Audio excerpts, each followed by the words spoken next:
আমরা দেখেছি এদেশকে যারা শাসন করেছে, শাসনের নামে তারা শোষণ করে এদেশের অর্থনীতিকে লুটপাট করে তারা বিদেশে পাচার করে দিয়েছে।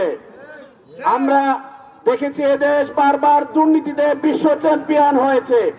খুন, দর্শন, লুটপাট সহ হেন কোনো অপকর্ম নেই বিগত শাসক গোষ্ঠী আমাদেরকে উপহার দেয় নাই। 24-এর বিপ্লব এদেশকে নতুন করে সাজানোর জন্য আমাদেরকে এক সুযোগ করে দিয়েছে। এদেশের মানুষ নতুন করে কোনো চাঁদাবাজের হাতে এই দেশকে তুলে দিতে চায় না।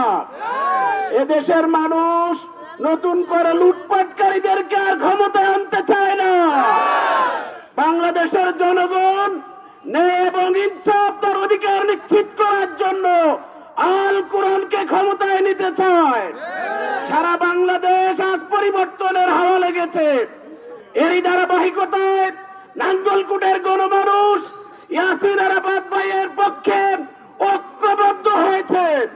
আসন সংগ্রামী বটতলীবাসী, আমাদের এই অবহেলিত নাঙ্গলকোটকে উন্নয়নের গতিধারায় সম্পৃক্ত করতে হলে, আমাদের অধিকার সুনিশ্চিত করতে হলে, আমাদের গ্রামগঞ্জের উন্নয়নকে নিশ্চিত করার জন্য, ন্যায় এবং ইনসাফ প্রতিষ্ঠা করার জন্য, খুন, দর্শন, গুম, লুটপাটকারীদের হাত থেকে এদেশকে মুক্ত করার জন্য আসুন আমরা ঐক্যবদ্ধভাবে আল কোরআনের পক্ষে রায় দিই, দাঁড়িপাল্লার পক্ষে রায় দিই, ন্যায় এবং ইনসাফের বাংলাদেশ গড়ে তুলি। আল্লাহ রাব্বুল আলামিন আমাদেরকে আগামী নির্বাচনে আরাফাত ভাইয়ের পক্ষে ঐক্যবদ্ধ ভূমিকা পালন করার তৌফিক দান করুন। আমিন ওয়া মা তৌফিক ইল্লা বিল্লাহ। আসসালামু আলাইকুম ওয়া রাহমাতুল্লাহ।